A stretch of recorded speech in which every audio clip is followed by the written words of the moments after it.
Welcome to Sai Murugan channel. ఈజీగా tasty అయిన masala egg gravy సింపుల్గా ఎలా చేయాలని చూపిస్తా. వేడి వేడి అన్నానికి, చపాతీ, పూరికి సూపర్ ఉంటుంది.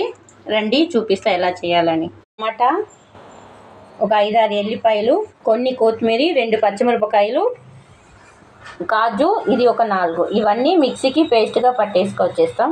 పెట్టుకుని 2 టీ స్పూన్ ఆయిల్ పోసుకుని 1 టీ స్పూన్ జీలకర్ర, 2 లవంగాలు, 1 చెక్క, 1 స్టార్ పూలు అవన్నీ వేసి వేగిన తర్వాత ఒక 2 ఆనియన్ సన్నగా కట్ చేసింది,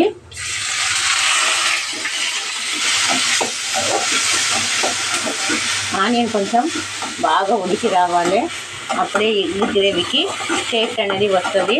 ఇప్పుడు ఒక 1/2 టీ స్పూన్ అల్లం వెల్లుల్లి పేస్ట్ వేసి ఒకసారి కలుపుకొని మనం మిక్సీకి పట్టిన టమాటా, కాజు, పచ్చిమిరపకాయలు, కొత్తిమీర పేస్ట్ని వేసేసి వాటర్ ఏం పొయ్యకూడదు. నూనె మొత్తం మన పోసిన నూనె అంతా బయట వచ్చేంత వరకు ఈ టమాటా పేస్ట్ అనేది వేగాలి, పచ్చి వాసన పోవాలి. అప్పుడు కొంచెం ఒక 1/2 టీ స్పూన్ సాల్ట్ వేసేస్తాం, తొందరగా వేగుతుంది.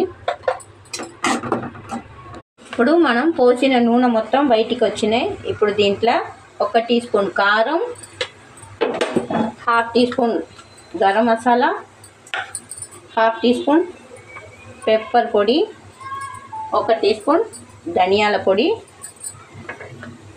1/2 టీ స్పూన్ జీలకర్ర పొడి,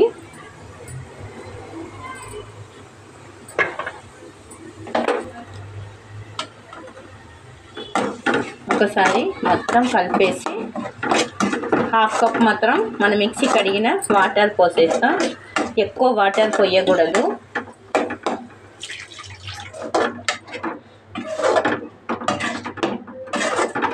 మనకు సూపర్గా ఎగ్ గ్రేవీ రెడీ అయిపోయిందండి. ఇప్పుడు దీంట్లో మనం కట్ చేసి పెట్టుకున్న ఎగ్ని వేసేసుకుంటాము. ఏమీ కలిపోదు.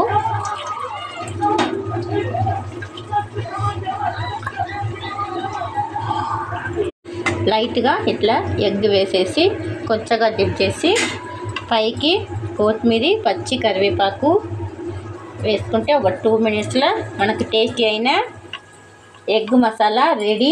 వేడి వేడి అన్నానికి, చపాతీకి, పూరికి సూపర్ ఉంటుంది. ట్రై చేయండి. ఎలా వచ్చిందో కామెంట్ బాక్స్లో కామెంట్ ఇవ్వండి. మా వీడియో నచ్చితే లైక్ చేయండి, షేర్ చేయండి, సబ్స్క్రైబ్ చేయండి. Thanks for watching. నెక్స్ట్ ఒక వీడియోలో చూద్దాం. బాయ్.